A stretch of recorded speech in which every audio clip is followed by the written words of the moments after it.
Hoy en Cafecito con Noticias estamos evaluando el carácter revolucionario de la historia.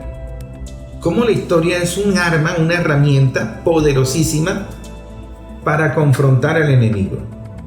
Pero no la historia de análisis contemplativa, de que en el año tal, no, sino el analizar la historia con el criterio de que hay una guerra semiótica, una guerra de símbolos, una guerra de significado que te trata de ocultar los hechos, te los trata de maquillar para justificar nuevas agresiones.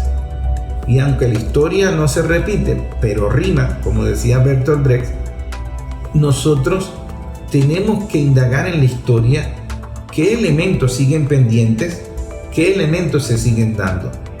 Y por eso al inicio del programa yo saludaba el evento que se hizo ayer en la Casa de la Música, donde se hizo un debate interesantísimo de historia y donde los jóvenes, los estudiantes, ustedes escucharon en el programa hace poco al estudiante de la Universidad Bolivariana de Venezuela, cómo está comprendiendo la necesidad de que los jóvenes conozcan la historia y la discutan porque la están viviendo, es una historia viva, una historia pendiente. Entonces ayer recibimos la visita del amigo diputado Romero, que está aquí con nosotros, está en cabina. Ellos van para Ciudad Bolívar, pero queremos conversar con él. En primer lugar, agradecerle la visita a Sónica 103.5 FM, tener aunque sea un resumen de esa ponencia que hizo ayer sobre la batalla de Ayacucho, muy aplaudida. Yo no la pude escuchar porque tuve que buscar a mi hija, y entrar, me gustaría también entrar en la ley Simón Bolívar, que la estuve comentando aquí, y también la geopolítica, como la ves tú en este contexto. Buenos días, Romero. Romero tiene una gorra de Leones del Caracas que yo no se la he podido quitar.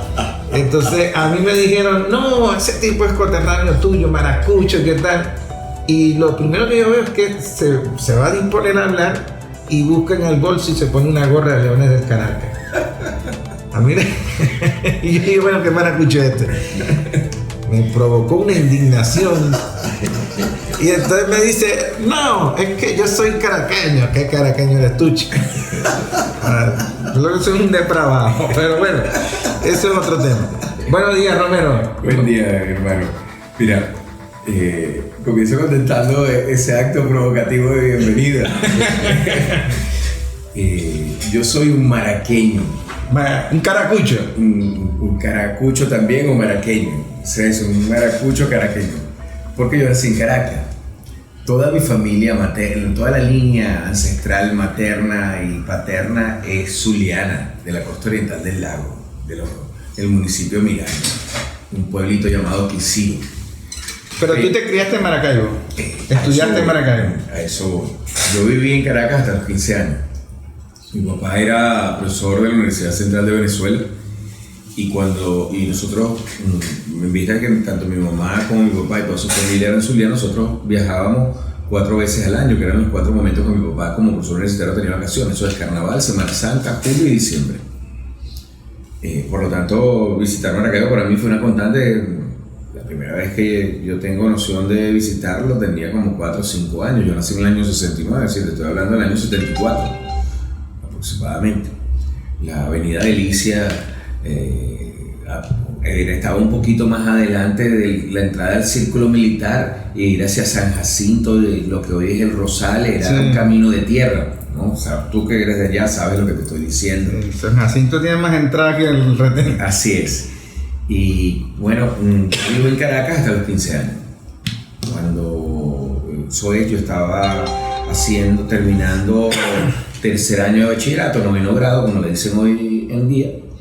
Y cuando yo regresé de Maracaibo, a principios de septiembre, mi papá me dijo, recoge tus cosas que te vas para Maracaibo de nuevo. Y yo, pero si acabo de regresar. ¿A los 15 años? Sí. No, a los 15 años ya se forma el fanático. y bueno, a partir de ahí tengo 40 años. Por eso que digo que soy un maraqueño. Sí. Soy un maracucho. Pero entramos en el tema porque yo sé que tú tienes que ir a Claro. Ciudad Bolívar. Mira, yo comenzaría con una frase de un texto que me encanta de Milan Kundera, que se llama El libro de la risa y el olvido. Ahí Milan Kundera dice esto: para liquidar a las naciones, lo primero que se hace es quitarles la memoria. Se destruyen sus libros, su cultura, su historia. Y luego viene alguien y les escribe otros libros, les da otra cultura y les inventa otra historia. Entonces la nación comienza otra vez a olvidar lo que es y lo que ha sido. Eso me sirve de dos cosas. Primero, para intentar hacer un resumen de lo que ayer, por invitación de nuestro amigo Edgar, acá, coordinador de la red de Historia, Memoria y Patrimonio en Guyana, hizo posible que yo viniera a un encuentro interesantísimo ayer. Pero al mismo tiempo me permite responder al comentario que tú hacías sobre Trump y el Estado de Israel. Yo en el año 2017 publicaba en Alainet un artículo que denominé Trump y las tensiones del bloque de poder en Estados Unidos. Me permito leerte algunas cosas que tienen total vigencia a pesar de que este trabajo tiene 7 años de haber sido publicado, un 20 de enero de 2017, va a cumplir más.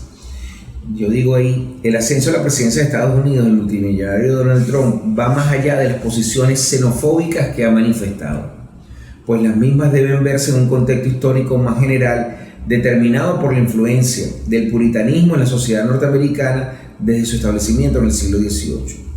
Su eslogan de campaña estuvo referido al uso de un simbolismo muy presente en la psiquis del norteamericano: Make America Great Again, hacer de América grande de nuevo.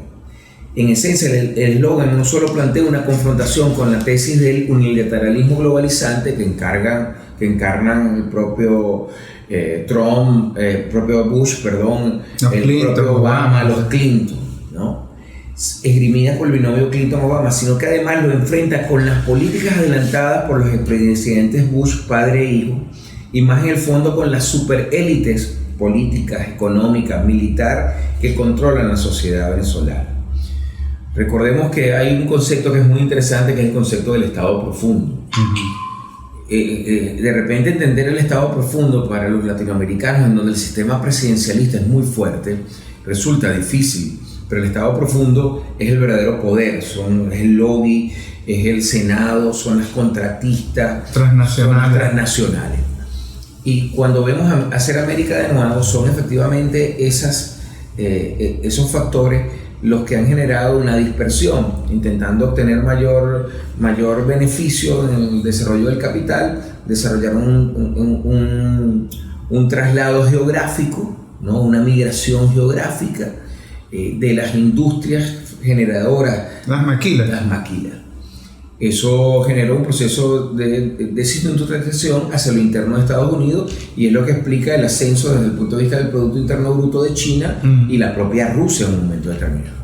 Y por lo tanto, Trump responde a esas circunstancias que también responde a unas condiciones de crisis del capitalismo y de cambio del capitalismo financiero especulativo.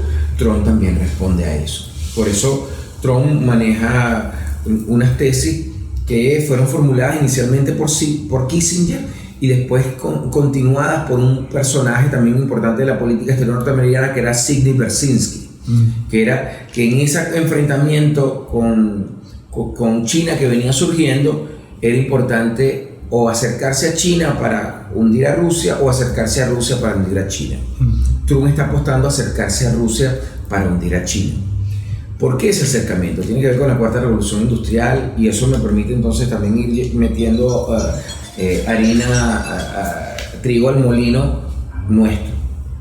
Porque la disputa está asociada con estos elementos que hacen posible que tú estés transmitiendo en vivo, que yo tenga este teléfono, que es la cuarta revolución industrial. Y lo que significa la cuarta revolución industrial, desde el desarrollo de la Big Data, de los metadatos, del Deep Learning o aprendizaje profundo, del Machine Learning, que es el aprendizaje tecnológico, del impacto de la inteligencia de las cosas, que tiene que ver con la utilización de estos aparatos para controlar la luz, el sonido, la transmisión, que tiene que ver con la segmentación y la construcción de lo que el filósofo coreano Hun Chan denomina la infocracia, que tiene que ver con la mediocracia, que tiene que ver con el telespectáculo de la nueva democracia. Porque se trata de ¿quién tiene mayor capacidad de ensamblar y producir microchip? Claro. Eso nos habla de unas tensiones mundiales, ¿sí? ¿Por qué China es tan peligrosa para los Estados Unidos? Bueno, porque la política de China del desarrollo de la 5G y del desarrollo de la robótica y la cibernética aplicada ya no solo al problema de las redes digitales y de la comunicación, sino aplicada a las nuevas concepciones de la guerra, coloca en entredicho la hegemonía de Estados Unidos. Claro. La insistencia de Trump por solucionar el tema en Ucrania no es tanto porque Trump apuesta a la paz, no podemos ser tan inocentes, es que le preocupa la superioridad en lo que se llama revolución en armamento militar, que implica la utilización de la ciencia y la tecnología en el desarrollo de nuevas formas de la guerra.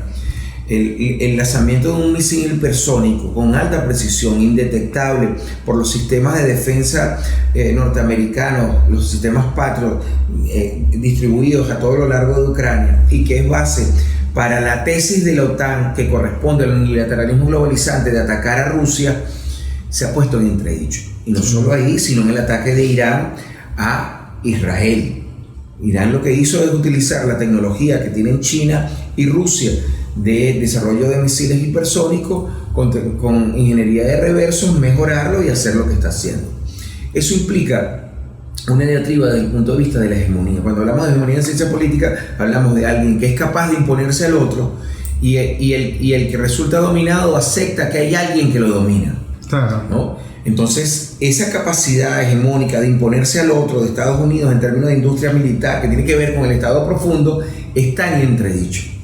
Trump, por lo tanto, llega a dos conclusiones. Lo que han hecho hasta ahora no sirve ni militar ni económicamente para hacer América grande de nuevo. Por lo tanto, yo debo hacer un repliegue, no porque crea en la paz, no porque crea en un mundo multilateral, sino porque me conviene para evitar una máxima crisis de las lógicas del capital. Eso es algo característico del capitalismo, su capacidad de hacer resiliencia. Eso nos lleva a nosotros. Pero yo le agrego algo, a ver si tú estás de acuerdo. Yo estoy de acuerdo con lo que planteas de la visión del equipo de Trump, de eso. Lo que yo le añado es que al reducirse la brecha tecnológica en estos imperios, por ejemplo, la huida del portaaviones Abraham Lincoln, porque los yemeníes lo volvieron mierda, también implica que el negocio de la guerra está mutando. Claro. Y como el negocio de la guerra está mutando, ese complejo militar industrial que están liderando los gafos, los de las redes sociales, los dueños, que es los influencers, que es otro tipo de economía, claro, que no tiene producto, que no tiene petróleo, sino que es servicio, está afectando el negocio de Trump o de los que acompañan a Trump. Claro. Entonces de allí, mira, ese negocio tuyo, el complejo militar industrial, me va a llevar a mí a la quiebra, y entonces entramos en guerra. O sea, ellos están entrando en conflicto. Claro, porque una de las características de las implicaciones que tiene la cuarta revolución, veámoslo en perspectiva. ¿Qué genera la primera revolución industrial? Genera un aceleramiento de la investigación y la aplicación de ciencia y tecnología en el desarrollo productivo. La máquina de vapor, la utilización, el cambio del patrón energético, etc. Pero también un aceleramiento metabólico del desarrollo del dinero y del capital. La segunda revolución industrial termina impactando en la guerra. Es la artillería de mayor precisión, el tanque, la ametralladora, la utilización de la bioquímica en el uso de la guerra. La tercera revolución industrial genera todo el impacto informático, ¿no? Toda la dinámica del desarrollo computacional, de la cibernética, etc. Y esta cuarta revolución industrial acelera eso. Claro.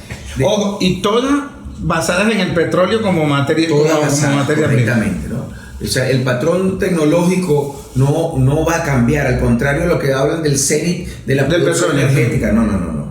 Es indudablemente, lo que pasa es que estamos viendo una transición de lo que se llama el creciente mayor, eso es, de la centralidad de la actividad productiva en el Medio Oriente y en la región de Asia Central, Uzbekistán, Kurdistán, Kazajstán, Turkmenistán y todos los que ahí están, que son un montón, y una migración hacia lo que se llama el creciente menor, que es donde nosotros entramos.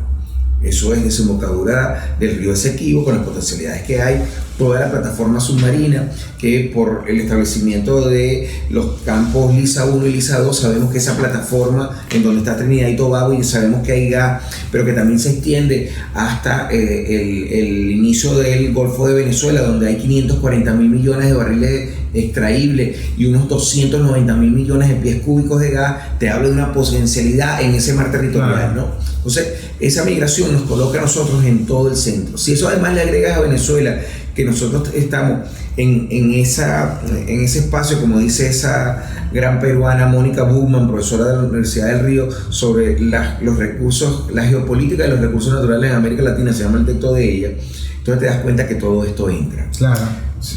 Entonces, y eso explica las 9 bases militares en Colombia, porque... Claro, ¿no? Y eso explica el tipo de tratamiento que desde Macri y luego con Alberto Fernández se ha intentado de establecer bases militares en Salta, que está cerquita del yacimiento de Vaca Muerta, que es uno de los mejores yacimientos que tiene esa zona, ¿no? Entonces, y eso te lleva también a la geopolítica de la presencia y la insistencia de Inglaterra con las Islas Malvinas, y lo que eso tiene que ver con el último bastión retentivo de enormes potencialidades, que es el Polo Sur, ¿no? Entonces hay una geopolítica en donde nosotros entramos y entra ese juego. En esa dinámica hay por así decirlo, una flecha que tiene que ver con el tema de las redes y la construcción de nuevas interpretaciones.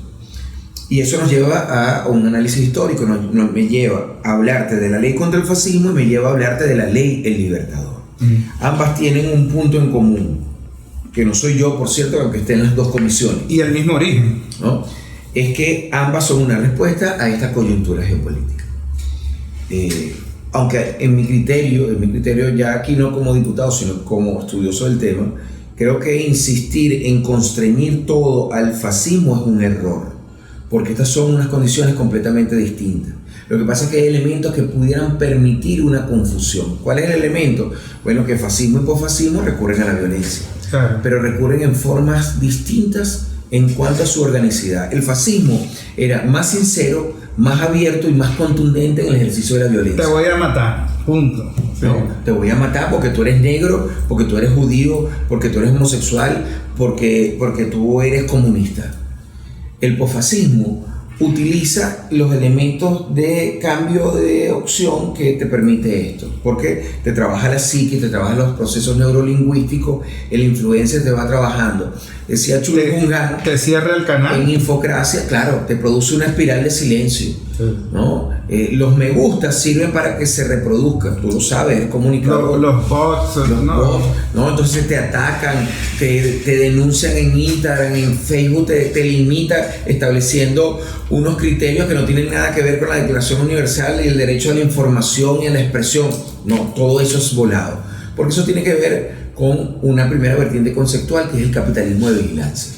Sí. Ese capitalismo de vigilancia se basa en la información que nosotros proveemos. ¿Qué es el nuevo petróleo? Que es no va más allá, es la nueva plusvalía, en un sentido marxista. La Big Data. Claro, solo que tú no te das cuenta. Cuando tú abres una app para hacer una transmisión como esta, ¿no? Cuando bajas una app para hacer ejercicio. Claro. Por ejemplo, yo troto. Mi reloj, tengo una app que cuando yo troto lo pongo en el modo y él me indica la frecuencia cardíaca, el tiempo que me gasto por kilómetro, la cantidad de energía. Te estoy informando todo. No, claro, ¿no? Sí. Entonces, eso sirve para hacer un perfil psicobiométrico de lo que yo soy. A tu medida. A la medida. Y para eso no necesitas la violencia. Claro. Las SS nazi obtenían esa información, con el perdón de la palabra que voy a decir, la persona se de maracucho a punta de coñazo. Sí. ¿Okay? Las camisas negras de Franco a punta de coñazo. Sí. La Digepol, la DC en su momento a punta de coñazo. Pero hoy no hace falta obtenerlo a punta de coñazo. A punta de bit. Yo a punta de bit, de me gusta, de like, obtengo lo mismo. De guardar, obtengo exactamente eso y más. Y más. Porque me permite elaborar un perfil exacto que tú lo puedes utilizar para una campaña electoral, para comunicación política. Para todo. O Y es lo más peligroso y es lo peligro, lo puedes utilizar para atentar incluso, porque una de las cosas de las crisis del capitalismo es que aunque el capitalismo y el liberalismo presentan la democracia como su modelo, en las crisis del capitalismo siempre terminan apretando. O sea, el nazismo utilizó el desarrollo del capital y de la fuerza productiva para amenazar la lógica del estado de bienestar, que es la teoría keynesiana de la crisis posguerra. Incluso la lógica de las nuevas relaciones sociales. Todo, ¿no? Fíjate ahora. Es decir, para poner si tú tienes una novia, tú que eres felizmente divorciado igual que yo, tienes una novia, la novia te dice: tú no me quieres porque no subes una foto conmigo en tu historia, no me diste like a la historia que yo publiqué. Entonces se van creando unos patrones de relacionamiento, se van creando unos patrones de comunicación incomunicada, ¿no? Porque es una limitación. Te pongo un ejemplo claro que nosotros que venimos del mundo ñángara lo sabemos. En la década de los 80, en mi época estudiantil, yo me sabía, querido Antonio Edgar, me sabía como 50 números de memoria. No es así.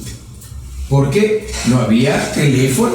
Si te agarraba la policía con una libretica con los números de tus panas que andaban en compile, era la prueba. Entonces tú te los aprendías. Claro. Yo les pregunto hoy a todos que venimos de la militancia en la izquierda, ¿cuántos números de memoria te sabes hoy? Por lo menos 4. Oye, te me ganó, yo empecé 2. Bueno, yo empecé el de mi hijo mayor y el de la mamá de mis hijas. Son los únicos números que me sé. Y el mío, ¿no? Por supuesto, ¿no? Entonces, fíjate, ahí hay ya una modificación de la cognición profunda. Sí. Porque yo estoy dejando de utilizar en mi cerebro elementos que son clave en las circunstancias de análisis, interpretación, síntesis y reconstrucción. En el marxismo, tesis, antitesis, síntesis, ¿correcto? Y eso simplifica y es reproducido y aceptado. Tú en X tenías 160 caracteres, 180. Sí. En un video de Reel, un video de más de 3 minutos, te dicen: no, eso no puede ser, ¿no? Las notas cada vez más cortas. Eso impacta en los discursos políticos. Ya los discursos políticos no insisten mucho, sino es cómo me veo. ¿Qué es lo que yo hago? Ejemplo, la cava. ¿Qué emoción transmite? Claro. Ejemplo, la cava. Te estoy hablando de alguien nuestro. Pero, ¿cuál es el éxito de Trump? Es el éxito de la videocracia, como la denominó Sartori en algún momento, la videocracia o la videopolítica, y cómo eso impacta. Bueno, eso es Trump. Eso es lo que se intentó con María Corina, con Enrique Capriles Radón, que aquí es Milei en Argentina, es Bukele en El Salvador. Es decir, era Sebastián Piñera, fue Color de Melo por allá en Brasil, sí. ¿No? ¿Te acuerdas? Es Berlusconi en Italia, el mismo Uribe, ¿no? Es Le Pen en Francia, el Uribe. Es decir, esos son elementos del postfascismo. Por eso que yo digo que no lo podemos confundir con el fascismo. El posfascismo no renuncia a la violencia al igual que el fascismo, sino que recurre como última instancia. Cuando los mecanismos de control tecnológico no me funcionan, yo recurro a los coñazos. Exacto. ¿No? El fascismo iba a el castigo físico, como hablaba Foucault. A Rosa Luxemburgo no la manipularon. No la manipularon. Le partieron el cerebro. Le partieron el cerebro, ¿no? Cuando tú ves eso, entonces entiendes un poco lo que está sucediendo a nosotros. Entonces, nosotros militamos en algo que se llama la historia insurgente, que habla de nuevos sujetos, de la visibilización de los sujetos sociales, ¿no? Ni siquiera nuevos, son sujetos que están ahí, que habla de una historia no misógina, donde hay incorporación de la mujer, que habla del reconocimiento de la construcción de lo histórico, no para alguien como soy yo, que soy egresado, tengo 32 años como profesor, sino que todos hacemos historia, ¿no? Y el conversatorio de ayer tenía que ver sobre eso, los dos conversatorios. Porque con Ayacucho tenemos la excusa perfecta. Ayacucho, ¿en qué sentido es la excusa perfecta? Ayacucho marca un momento de la diplomacia bolivariana del Libertador. O sea, el intento de, ante la inminente derrota del ejército español, crear en correspondencia con lo que había dicho en el discurso, en la Carta de Jamaica, de la ruptura del vínculo colonial hispano, iban a surgir una cantidad de naciones y que era imposible pensar que iba a surgir una sola gran nación. Y él decía, hay que hacer una gran mancomunidad y unirlas en base a que se defiendan recíprocamente. Por eso los tratados de amistad perpetua, claro, que se firmaron.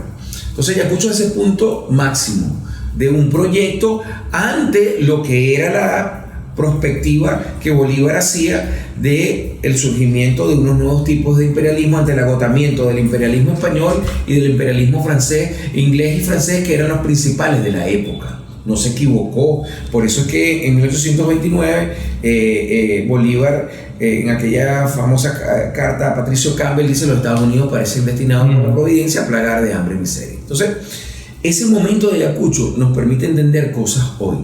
Cuando Chávez, porque fue Chávez, en el año 2005 propone el nuevo mapa estratégico, dice: el mundo está cambiando, hay un agotamiento. Las posiciones en términos de seguridad y defensa que Venezuela había venido asumiendo, que corresponde con la doctrina de seguridad de los Estados Unidos, ya no tiene sentido. Nosotros tenemos que buscar nuevos aliados, nuevos socios, y esboza a Irán, esboza a Rusia, esboza a China, esboza a Bielorrusia, los árabes, ¿no? A Sudáfrica, a los árabes, y va canalizando ahí. De esa canalización surge, en términos del contexto interno, lo primero que surge es una vertiente geopolítica mundial, el acuerdo energético de Caracas y la concreción de una nueva prefiguración de la OPEP, porque Chávez tiene claro que nosotros fuimos importantes en el año 73, cuando Nixon renuncia definitivamente a los acuerdos de Bretton Woods de convertibilidad de las monedas en relación a su peso oro, y Nixon dice: no importa que ustedes tengan tantos millones de dólares, yo no les voy a dar el equivalente, claro, en oro. Tienen que confiar en el dólar. Tienen que confiar en que esta moneda tiene valor por sí misma. Sí, porque Dios lo dice. Y echa por la borda los acuerdos de Bretton Woods y todos los acuerdos económicos de la posguerra. De hecho, el billete de dólar dice así: confiamos en Dios, ¿no? Entonces, Chávez tiene claro que realmente lo sustentable no es el dólar, sino el petrodólar. Es decir, el hecho de que la compra y venta de hidrocarburos, que es el principal commodity, ¿no?, en términos de energía, todavía en este momento se compra y se vende hasta ese momento exclusivamente. ¿Cómo fue posible? Bueno, porque los tres más grandes productores de petróleo del mundo en ese momento decidieron: Arabia Saudita, Emiratos Árabes Unidos y Venezuela con Carlos Andrés Pérez.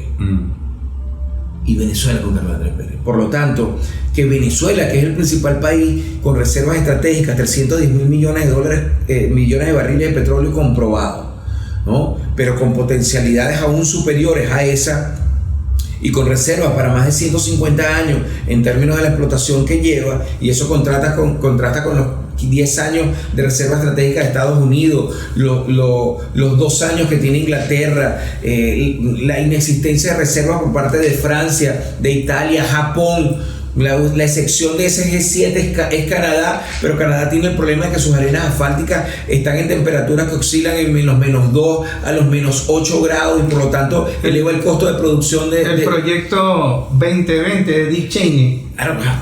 Dick Cheney tira la línea de guerra porque él dice: vamos a tener que importar toda la gasolina que vamos a consumir. Tiene un consumo ahorita de 18 millones.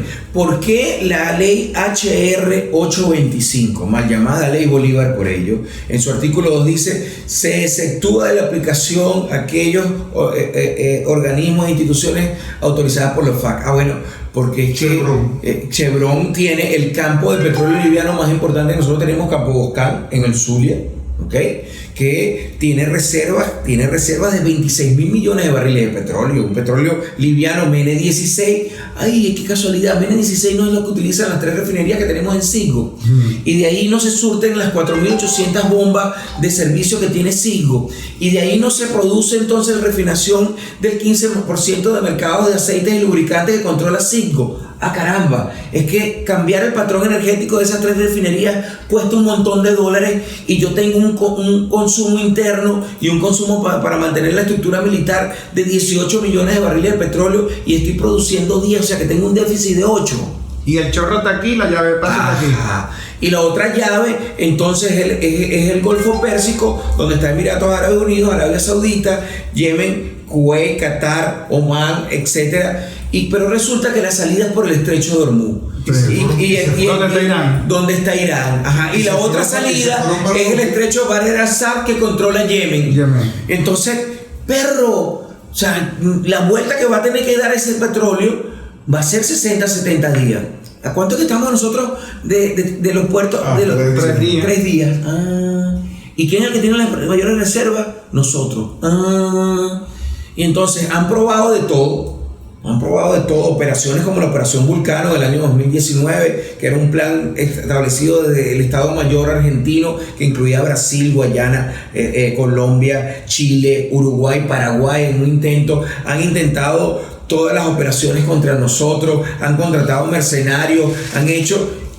Han sobornado los partidos aliados. Han tocado gente de nosotros. No se nos puede olvidar el mayor general Christopher, que era director de inteligencia captado, que libera a Leopoldo López, por decirte solo algo. Entonces, cuando vamos a ver eso, y entonces ves las operaciones donde jóvenes nuestros dicen que no tengo futuro, tú te das cuenta que nosotros somos objeto de lo que llamamos una operación multidimensional. Porque la guerra ha tenido un cambio. Ya la guerra antes se peleaba en el aire, en la tierra, en el agua y en el espacio radioeléctrico. Ahora es la guerra cibernética y la guerra en el cerebro. Y es de nuevo estos aparaticos. Es la cuarta revolución industrial, es la Big Data, es los algoritmos, es el aprendizaje profundo, es el análisis de la inteligencia artificial, la velocidad, etc. Entonces hay un peligro digital ahí.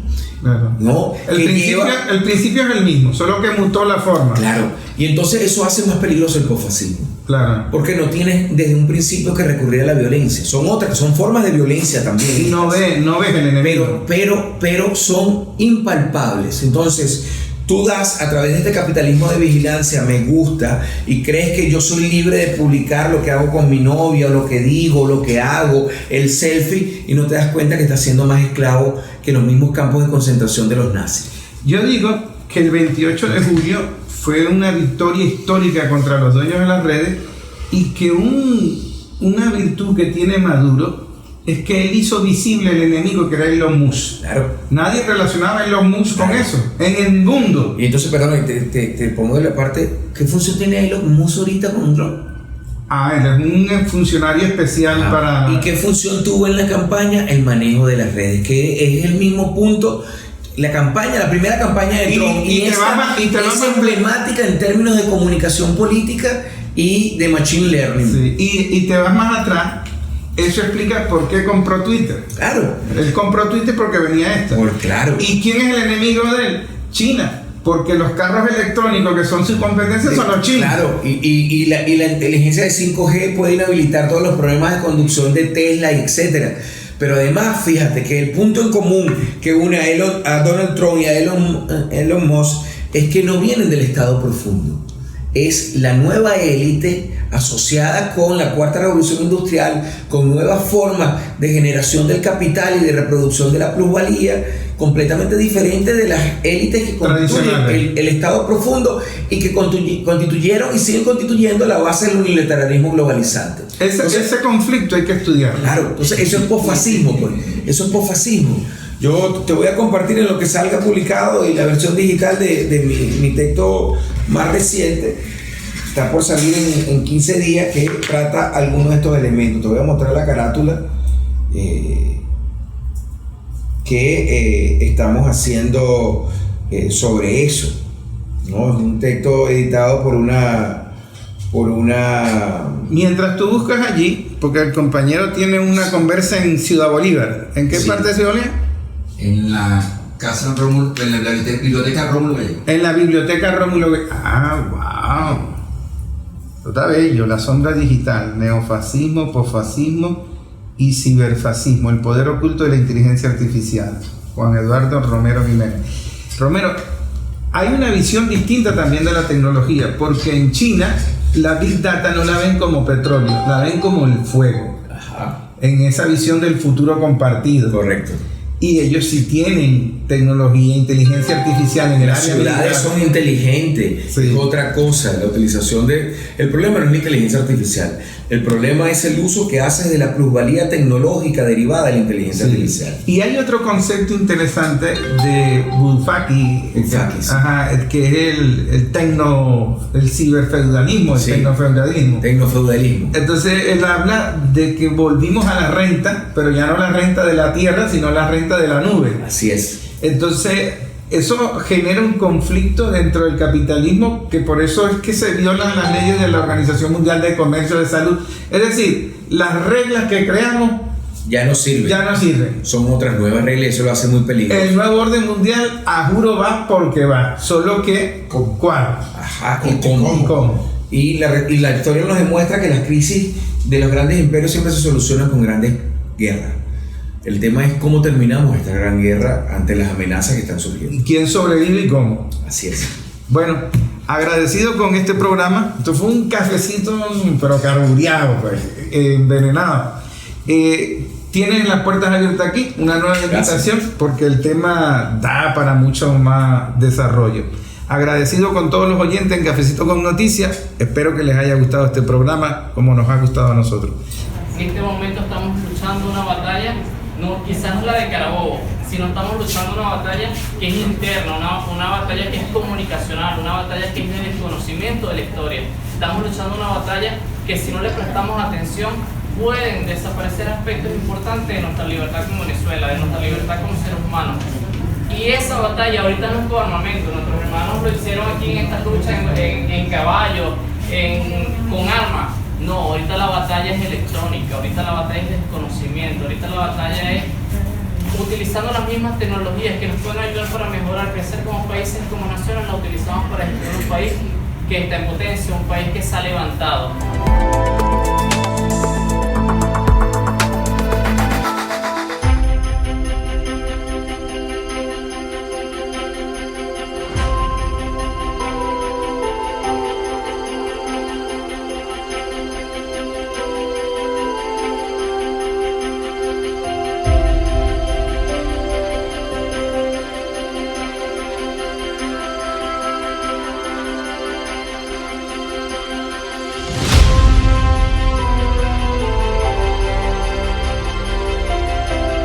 Abuela, ven a Farmapatria, los mejores precios y la mejor calidad.